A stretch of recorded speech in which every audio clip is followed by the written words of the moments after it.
ಎಲ್ರಿಗೂ ನಮ್ಮ ಚಾನಲ್ಗೆ ಸ್ವಾಗತ.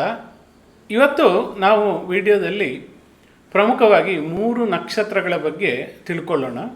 ಈ 3 ನಕ್ಷತ್ರಗಳು ಇವುಗಳಿಗೆ ಪಿತ್ರಾರ್ಜಿತ ಸಂಪತ್ತನ್ನು ಆಕರ್ಷಿಸುವಂಥ ಶಕ್ತಿ ಇರುವಂಥ ನಕ್ಷತ್ರಗಳು. ಹಾಗೆ ಇದನ್ನು ಹೆಚ್ಚಿನ ಜನರಿಗೆ ಇದನ್ನು ಯಾವ ರೀತಿ ಸಕ್ರಿಯಗೊಳಿಸಬೇಕು ಅಂತ ಹೇಳೋ ವಿಷಯದ ಬಗ್ಗೆ ತಿಳಿದಿಲ್ಲ. ಹಾಗೆ ಹಲವಾರು ಜನ ನಮಗೆ ಎಷ್ಟೊಂದು ಪ್ರಾಪರ್ಟಿ ಬರಬೇಕು, ಆ್ಯನ್ಸೆಸ್ಟ್ರಲ್ ಪ್ರಾಪರ್ಟಿ ಬರೋದಿದೆ, ಬರ್ತಾ ಇಲ್ಲ, ಡಿಸ್ಪ್ಯೂಟ್ ಇದೆ, ಹೀಗೆಲ್ಲ ಸಮಸ್ಯೆಗಳು ತುಂಬ ಜನರು ಹೇಳ್ತಾ ಇರುವ ಕಾರಣ ನಾನು ಈ ವಿಡಿಯೋ ಮಾಡಲಿಕ್ಕೆ ಕಾರಣ. ನೋಡಿ, ವೈದಿಕ ಜ್ಯೋತಿಷ್ಯದ ಪ್ರಕಾರ ಸಂಪತ್ತು ಅಂತ ಹೇಳೋದು ಇದು ಪರಿಶ್ರಮದಿಂದ ಮಾತ್ರ ಬರೋದಿಲ್ಲ. ನೀವು ನೋಡಿರ್ಬೋದು, ಇವತ್ತು ಎಷ್ಟೊಂದು ಜನ ತುಂಬ ಶ್ರಮಪಟ್ಟು ದುಡಿತಾರೆ, ಆದರೆ ಸಂಪತ್ತು ಬರೋದಿಲ್ಲ. ಆದರೆ ಕೆಲವು ಜನ ತುಂಬ ಸುಲಭವಾಗಿ ಸಂಪತ್ತನ್ನು ಅರ್ನ್ ಮಾಡ್ತಾರೆ. ಸೊ ಇದು ವಂಶ ಪಾರಂಪರ್ಯವಾದಂತಹ ಕರ್ಮದಿಂದ ಬಂದಿರುವಂಥದ್ದು. ಹಾಗಾಗಿ ನಾವು ಈ ವಂಶ ಪಾರಂಪರ್ಯಕ್ಕೆ ಸಂಬಂಧಪಟ್ಟಂಥ ನಕ್ಷತ್ರಗಳು ಯಾವುದು, ಅವುಗಳಿಂದ ಯಾವ ರೀತಿ ನಾವು ಸಂಪತ್ತನ್ನು ಗಳಿಸ್ಕೊಳ್ಬೇಕು ಅಂತ ಹೇಳೋದನ್ನು ತಿಳ್ಕೊಂಡ್ರೆ ನಮಗೆ ಜೀವನ ಸುಲಭವಾಗ್ತದೆ. ನೋಡಿ, ಪ್ರತಿಯೊಬ್ಬರ ಜೀವನದಲ್ಲಿಯೂ ಪ್ರತಿಯೊಂದು ನಕ್ಷತ್ರಗಳು ಕೂಡ ಒಂದು ರೋಲ್ ಇರುತ್ತೆ. ಅವುಗಳ ಎನರ್ಜಿ ಪ್ರತಿದಿನ ನಮ್ಮ ಮೇಲೆ ಕೆಲಸ ಮಾಡ್ತಾ ಇರುತ್ತೆ. ಆದರೆ ಆ ಎನರ್ಜಿಯನ್ನು, ಆ ಫ್ರೀಕ್ವೆನ್ಸಿ, ಆ ನಕ್ಷತ್ರಕ್ಕೆ ಸಂಬಂಧಪಟ್ಟಂಥ ಫ್ರೀಕ್ವೆನ್ಸಿಯನ್ನು ನಾವು ಯಾವ ರೀತಿ ಸಕ್ರಿಯಗೊಳಿಸಬೇಕು ಅಂತ ಹೇಳುವಂಥದ್ದು ತುಂಬ ಪ್ರಾಮುಖ್ಯ ಇಲ್ಲಿ. ಇವತ್ತು ನಾನು ಪಿತ್ರಾರ್ಜಿತ ಸಂಪತ್ತಿಗೆ ನೇರವಾಗಿ ಸಂಬಂಧಿಸಿದಂಥ 3 ಶಕ್ತಿಶಾಲಿ ನಕ್ಷತ್ರಗಳ ಬಗ್ಗೆ ಇವತ್ತು ವಿವರಣೆ ಕೊಡಲಿದ್ದೇನೆ. ಅಷ್ಟೇ ಅಲ್ಲ, ಒಂದು ವೇಳೆ ನಿಮ್ಮ ಜೀವನದಲ್ಲಿ ಈ ಸಂಪತ್ತು ಬರದಂತೆ ತಡೆಯಾಗಿದ್ದರೆ, ಅಂದರೆ ಆ ಎನರ್ಜಿ ಬ್ಲಾಕ್ ಆಗಿದ್ದರೆ, ಆ ಶಕ್ತಿಯನ್ನು, ಆ ಫ್ರೀಕ್ವೆನ್ಸಿಯನ್ನು ಯಾವ ರೀತಿ ನಾವು ಆ್ಯಕ್ಟಿವೇಟ್ ಮಾಡಬೇಕು, ಯಾವ ರೀತಿ ಸಕ್ರಿಯಗೊಳಿಸಬೇಕು ಅಂತ ಹೇಳೋದನ್ನು ಕೂಡ ಇದನ್ನು ತಿಳಿಸ್ಕೊಡ್ಲಿದ್ದೇನೆ. ಆದ ಕಾರಣ ಈ ವಿಡಿಯೋವನ್ನು ತಪ್ಪದೇ ಕೊನೆ ತನಕ ನೋಡಿ. ಹಾಗೆ ಪ್ರತಿಯೊಂದು ನಕ್ಷತ್ರಕ್ಕೂ ಸಂಬಂಧಪಟ್ಟಾಗೆ ನಾನು ವಿಶೇಷವಾದಂಥ ವಿವರಣೆಗಳು ಹಾಗೂ ಪರಿಹಾರಗಳನ್ನು ಕೊಡಲಿದ್ದೇನೆ. ಆದ ಕಾರಣ ದಯವಿಟ್ಟು ಯಾವ ಪಾರ್ಟನ್ನು ಮಿಸ್ ಮಾಡಬೇಡಿ, ದಯವಿಟ್ಟು ಕೊನೆ ತನಕ ನೋಡಿ. ಚಾನಲ್ಗೆ ಸಬ್ಸ್ಕ್ರೈಬ್ ಮಾಡಿಕೊಳ್ಳಿ, ಬಂಧು ಮಿತ್ರರ ಜೊತೆ ಶೇರ್ ಮಾಡಿಕೊಳ್ಳಿ. ಸೊ ಈಗ ಮುಖ್ಯವಾಗಿ 3ನೇ ನಕ್ಷತ್ರ ಧನಿಷ್ಠ ನಕ್ಷತ್ರದ ಬಗ್ಗೆ ಎಲ್ಲೂ ಸರಿಯಾದ ವಿವರಣೆಯನ್ನು ನೀವು ನೋಡಿರಲಿಕ್ಕೆ. ಮೊದಲನೇದಾಗಿ ನಕ್ಷತ್ರಗಳ ಬಗ್ಗೆ ನಾವು ತಿಳಿಯುವ ಮುನ್ನ ಒಮ್ಮೆ ವೈದಿಕ ಜ್ಯೋತಿಷ್ಯವನ್ನು ನಾವು ಅರ್ಥ ಮಾಡಿಕೊಳ್ಬೇಕು.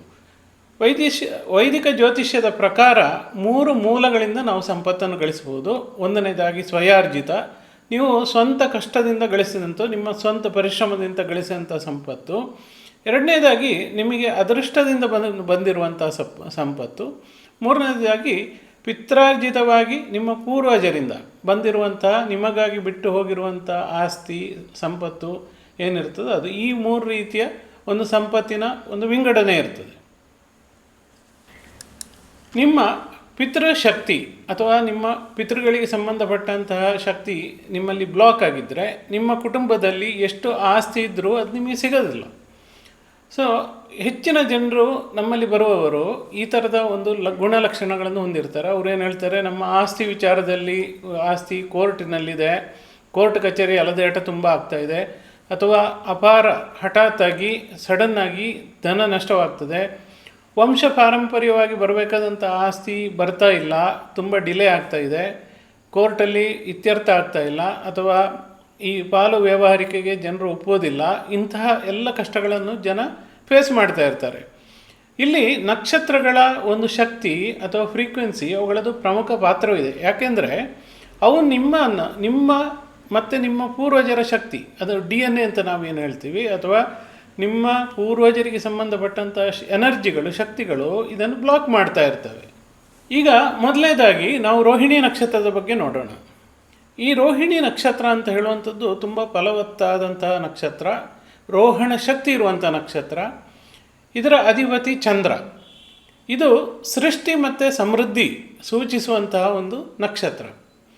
ಈ ನಕ್ಷತ್ರದಲ್ಲಿ ಹುಟ್ಟಿದವರು ಇವರು ಮುಖ್ಯವಾಗಿ, ಯಾಕೆಂದರೆ ಇದು ಚಂದ್ರನ ಉಚ್ಚಸ್ಥಾನ, ಇವರು ಸಾಮಾನ್ಯವಾಗಿ ಆಸ್ತಿವಂತ ಕುಟುಂಬದಲ್ಲೇ ಇರ್ತಾರೆ.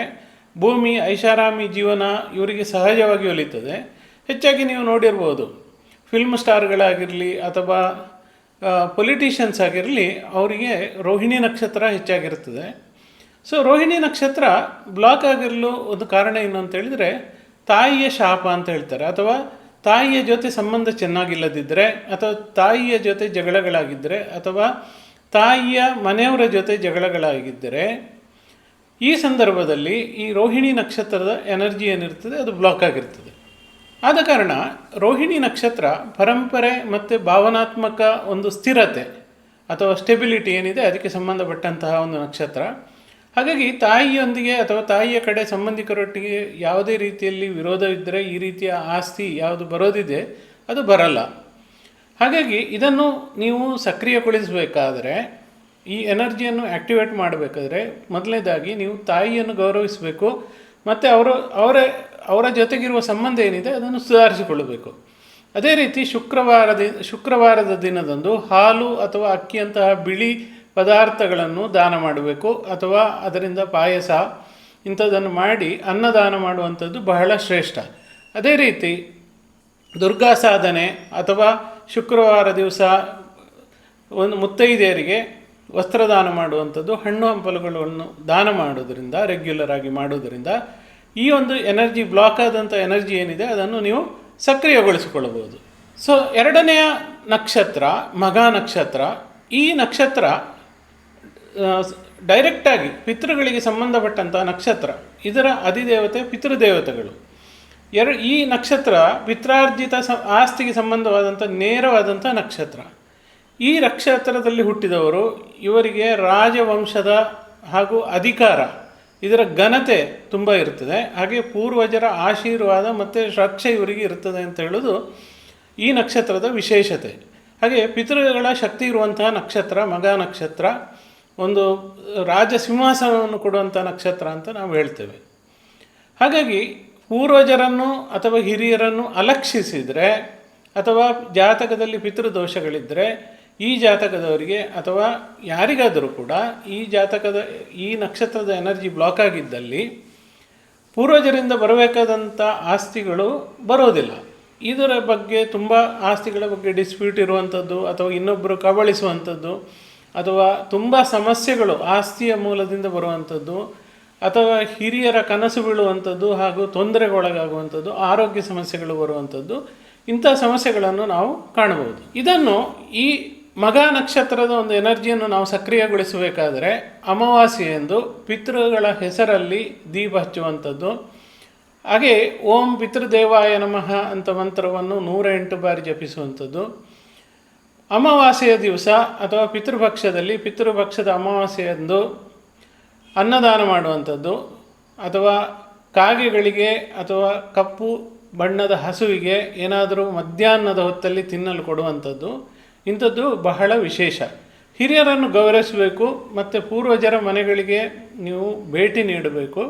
ಪೂರ್ವಜರ ಹೆಸರಲ್ಲಿ ಅನ್ನದಾನ ಮಾಡುವಂಥದ್ದು ಅಥವಾ ಅನಾಥಾಶ್ರಮಗಳಲ್ಲಿ ಅನ್ನದಾನ ಮಾಡುವಂಥದ್ದು ಈ ಶಕ್ತಿಯನ್ನು ಆ್ಯಕ್ಟಿವೇಟ್ ಮಾಡಲು ಅಥವಾ ಈ ಶಕ್ತಿಯ ಫ್ರೀಕ್ವೆನ್ಸಿಯನ್ನು ಪಡೆಯಲು ಇದು ತುಂಬ ಅನುಕೂಲಕರವಾಗಿ ಕೆಲಸ ಮಾಡ್ತದೆ. ಇದನ್ನು ರೆಗ್ಯುಲರ್ ಆಗಿ ಮಾಡ್ತಾ ಇರಬೇಕು. ಇದು ಒಂದು ಸಲ ಮಾಡುವಂಥದ್ದಲ್ಲ, ಇದನ್ನು ಮತ್ತೆ ಮತ್ತೆ ಮಾಡ್ತಾ ಇರಬೇಕು. ಅದರಿಂದ ನಿಮಗೆ ನಿಧಾನವಾಗಿ ಏಳಿಗೆ ಆರಂಭವಾಗುತ್ತೆ. ಮೂರನೇ ನಕ್ಷತ್ರ ಧನಿಷ್ಠ ನಕ್ಷತ್ರ. ಇದು ತುಂಬ ವಿಶೇಷವಾದಂತಹ ನಕ್ಷತ್ರ. ನೋಡಿ, ಈ ಧನಿಷ್ಠ ನಕ್ಷತ್ರದ ಹೆಸರಿನಲ್ಲೇ ಧನ ಅಡಗಿದೆ. ಆದ ಕಾರಣ ಇಡೀ ನಕ್ಷತ್ರ ಮಂಡಲದಲ್ಲಿ ಅತ್ಯಂತ ಧನಿಕವಾದಂತಹ ನಕ್ಷತ್ರ ಅಂತೇಳಿ ಧನಿಷ್ಠ ನಕ್ಷತ್ರ. ಈ ಧನಿಷ್ಠ ನಕ್ಷತ್ರದ ದೇವತೆ ಅಷ್ಟವಸುಗಳು, ಹಾಗೆ ಇದರ ಅಧಿಪತಿ ಮಂಗಳ. ಹಾಗಾಗಿ ಇದು ಕೇವಲ ಹಣ ಮಾತ್ರ ಅಲ್ಲ, ಇದು ಗುಪ್ತ ಮತ್ತು ಹಠಾತ್ ಹಣ ಅಥವಾ ಲಕ್ ಬರುವಂತಹ ಕರ್ಮದ ಒಂದು ವಿಶೇಷತೆ. ಹಾಗಾಗಿ ಈ ಧನಿಷ್ಠ ನಕ್ಷತ್ರದ ವಿಶೇಷ ಫಲ ಇರುವವರಿಗೆ ಅನಿರೀಕ್ಷಿತವಾಗಿ ಆಸ್ತಿ ಸಿಗ್ತದೆ. ಹಾಗೆ ಅದೇ ರೀತಿ ಸಂಬಂಧಿಕರ ಮೂಲಕ ದೊಡ್ಡದಾದಂತಹ ಲಾಭವಾಗ್ತದೆ. ಇದು ಬ್ಲಾಕ್ ಆಗಲಿಕ್ಕೆ ಕಾರಣ ಅಂತ ಹೇಳಿದರೆ ಶಿಸ್ತಿನ ಕೊರತೆ ಮತ್ತು ಹಣದ ಬಗ್ಗೆ ಡಿಸಿಪ್ಲಿನ್ ಚೆನ್ನಾಗಿ ಇಲ್ಲದೇ ಇರುವಂಥದ್ದು. ಅದೇ ರೀತಿ ಯಾವುದೇ ರೀತಿಯ ನೀವು ಹಣಕಾಸಿನ ಬಗ್ಗೆ ಪ್ರಾಮಿಸ್ ಮಾಡಿದರೆ ಅದನ್ನು ನೀವು ಸರಿಯಾಗಿ ಪಾಲನೆ ಮಾಡದಿದ್ದರೆ ನಿಮ್ಮ ಜೀವನದಲ್ಲಿ ಬೇರೆ ಬೇರೆ ರೀತಿಯ ಸಮಸ್ಯೆಗಳು ಇದರಿಂದಾಗಿ ಬರುತ್ತೆ. ಈ ಒಂದು ಧನಿಷ್ಠ ನಕ್ಷತ್ರದ ದೋಷಗಳನ್ನು ನಿವಾರಣೆ ಮಾಡಿಕೊಳ್ಳಿಕ್ಕೆ ಮಂಗಳವಾರ ಅಥವಾ ಶನಿವಾರ ದಿವಸ ಹಣದ ದಾನ ಧರ್ಮ ಇಂಥದ್ದನ್ನು ಮಾಡಬೇಕು. ಹಣಕಾಸಿನ ಶಿಸ್ತನ್ನು ನೀವು ರೂಢಿಗೊಳಿಸಬೇಕು. ಸಮಯದ ಪಾಲನೆ ಮಾಡಬೇಕು ಮತ್ತು ದುರಾಸೆಗೆ ಒಳಪಡಬಾರದು.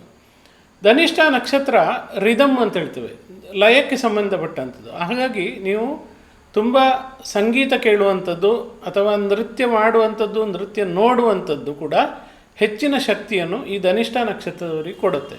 ನೀವು ಒಂದು ವೇಳೆ ಈ ನಕ್ಷತ್ರಗಳಲ್ಲಿ ಹುಟ್ಟಿಲ್ಲ ಅಂದರೂ ಪರವಾಗಿಲ್ಲ, ಇದಕ್ಕೆ ಚಿಂತನೆ ಮಾಡುವುದು ಬೇಕಾಗಿಲ್ಲ. ನಿಮ್ಮ ಜನ್ಮಕುಂಡಲಿಯಲ್ಲಿ ಯಾವುದೋ ಒಂದು ಮನೆಯಲ್ಲಿ ಈ ನಕ್ಷತ್ರಗಳು ಖಂಡಿತವಾಗಿ ಇದ್ದೇ ಇರುತ್ತೆ. ವಿಶೇಷವಾಗಿ ನಿಮ್ಮ ಲಗ್ನ ಚಂದ್ರ 2ನೇ ಅಥವಾ 8ನೇ ಮನೆ ನಕ್ಷತ್ರಗಳನ್ನು ಒಮ್ಮೆ ನೀವು ಡಿಟೇಲ್ ಆಗಿ ನೋಡಿ.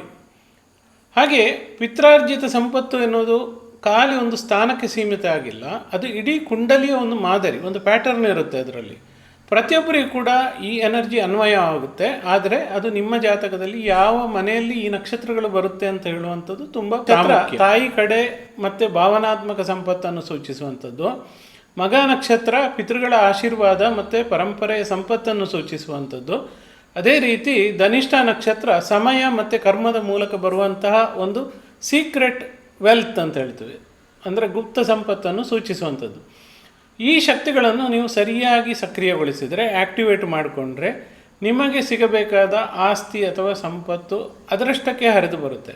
ಆದರೆ ಮುಖ್ಯವಾಗಿ ನಿಮ್ಮ ಜಾತಕದಲ್ಲಿ ಈ ನಕ್ಷತ್ರಗಳ ಸ್ಥಾನ ಯಾವ ಭಾವದಲ್ಲಿದೆ ಅಂತ ಹೇಳುವಂಥದ್ದನ್ನು ನೀವು ತಿಳಿದುಕೊಳ್ಳುವಂಥದ್ದು ತುಂಬ ಪ್ರಾಮುಖ್ಯ. ಅದಕ್ಕೆ ಸರಿಯಾದ ಕರ್ಮಗಳನ್ನು ಮಾಡುವಂಥದ್ದು ಕೂಡ ತುಂಬ ಪ್ರಾಮುಖ್ಯ. ಕಮೆಂಟಿನಲ್ಲಿ ತಿಳಿಸಿ ನಿಮ್ಮ ನಕ್ಷತ್ರ ಯಾವುದು, ನಿಮ್ಮ ಕುಂಡಲಿಯಲ್ಲಿ ಪಿತ್ರಾರ್ಜಿತ ಆಸ್ತಿಯ ದೋಷವಿದೆಯಾ ಅಂತ ತಿಳಿಯಲು ಈ ಚಾನಲನ್ನು ಸಬ್ಸ್ಕ್ರೈಬ್ ಮಾಡಿಕೊಳ್ಳಿ. ಅದೇ ರೀತಿ ವಿಶೇಷವಾಗಿ ನಾವು ನಿಮ್ಮ ಒಂದು ವಾಯ್ಸ್ ಅಥವಾ ನಿಮ್ಮ ಸ್ವರದಿಂದ, ನಿಮ್ಮ ಸ್ವರದ ಸ್ಯಾಂಪಲ್ನಿಂದ ನಿಮ್ಮಲ್ಲಿ ಯಾವ ರೀತಿಯ ದೋಷಗಳಿದೆ ಅಂತ ಹೇಳೋದನ್ನು ಈ ಪ್ರೆಸೆಂಟ್ ಮೂಮೆಂಟಲ್ಲಿ ನಿಮ್ಮ ಸಿಚುವೇಶನ್ ಏನಿದೆ ಅದರಿಂದ ತಿಳ್ಕೊಂಡು ಅದಕ್ಕೆ ಸರಿಯಾದಂಥ ಫ್ರೀಕ್ವೆನ್ಸಿಯನ್ನು ಕೂಡ ನಾವು ಸಜೆಸ್ಟ್ ಮಾಡ್ತೀವಿ. ಆದ ಕಾರಣ ದಯವಿಟ್ಟು ಯಾರು ಇಂಟ್ರೆಸ್ಟ್ ಇದ್ದಾರೋ ನಿಮ್ಮ ವಾಯ್ಸ್ನ ಒಂದು ನಿಮಿಷದ ಸ್ಯಾಂಪಲನ್ನು ನಮಗೆ ಕಳಿಸಿ, ನಾವು ನಿಮ್ಮ ರಿಪೋರ್ಟನ್ನು ನಿಮಗೆ ಫ್ರೀಯಾಗಿ ಕೊಡ್ತೀವಿ.